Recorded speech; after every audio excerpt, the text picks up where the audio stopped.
hitting zero. That's why she returns to the forest time and time again. To let go of her anxieties, to let go of her problems, to take in the scent of fresh pine and let go of her conscious self. To let go of everything and listen to her muse. She's been out of touch with herself for a while, lost in a game to please everyone else except herself, playing songs that don't come from her but are sure to please the masses, music that doesn't even resonate with her, playing songs for money, despite the warning, play one song for money and kill your muse. She laughed when her mother first told her this.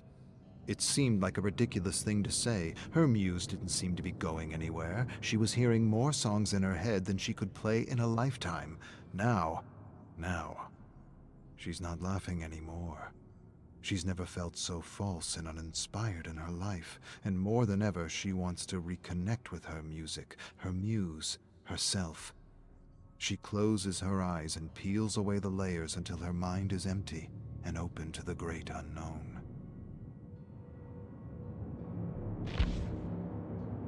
Kate strums her guitar freely, but nothing's coming to her. Just a dark, disturbing melody that's been returning to her every time she hits zero.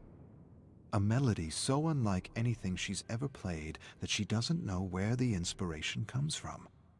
She's never played a tune so dark and yet so catchy.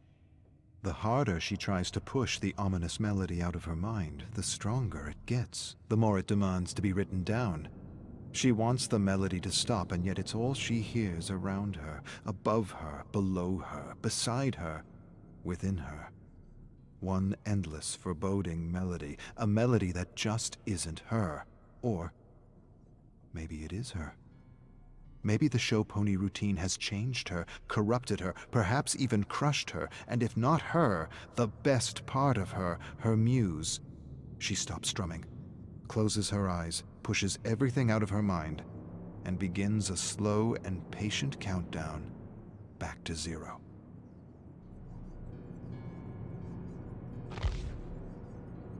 She waits for an inspiration that never comes. Nothing except that lonely, ominous melody. The more she tries to strum something else, the louder it echoes in her mind. She stops for a long, silent moment, but the tune doesn't. She closes her eyes and tries to force it out of her mind, but it's not in her mind. It's coming from the cave. It can't be. She shakes her head. The tune fades as she returns to zero and tries one last time to connect with her muse, her real muse, regretting all the paid gigs that drove her further and further from who she was, who she really was. She closes her eyes and counts down. 5, she relaxes her toes. 4, she relaxes her legs. 3, she relaxes her torso. 2, her hands. 1, her lips, her nose, her face. 0, she silences her thoughts.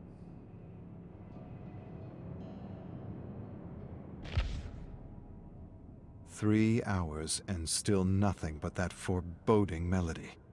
More than anything, she wishes she had taken some time to realign herself and make sure she was spending her life's energy on something real and true to who she was.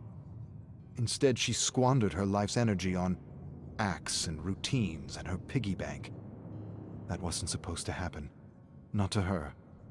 One of her inspirations was the great Woody Guthrie. Everything he wrote was true to who he was. Everything he did came from him, came from a real and pure place. She was like that at some point in her life. But now she's performed more fluff than substance, and the guilt alone may have crushed her muse, her real muse, not this perverted version of a thing that has her strumming the loneliest and darkest tune she ever conceived. She prepares to count down, but sees a symbol on the ground before her, glowing and pulsing with the tune, pulsing like the heartbeat of some primordial ancient thing. She closes her eyes and opens them again, and the symbol is gone.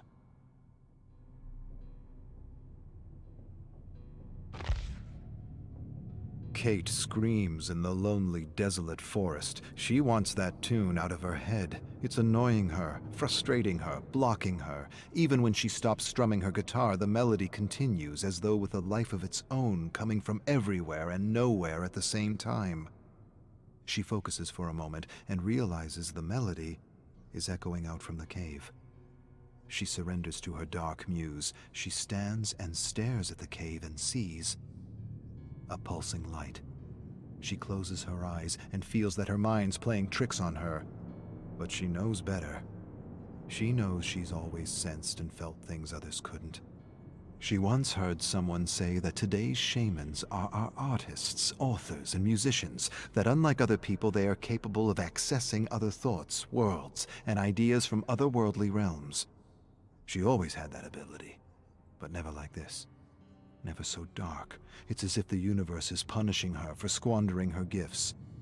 She approaches the deep and ominous cave, wondering who or what is calling her. A vague memory tugs at her, tells her she's done this before. She has a sense that she knows what she's going to find, but somehow has forgotten.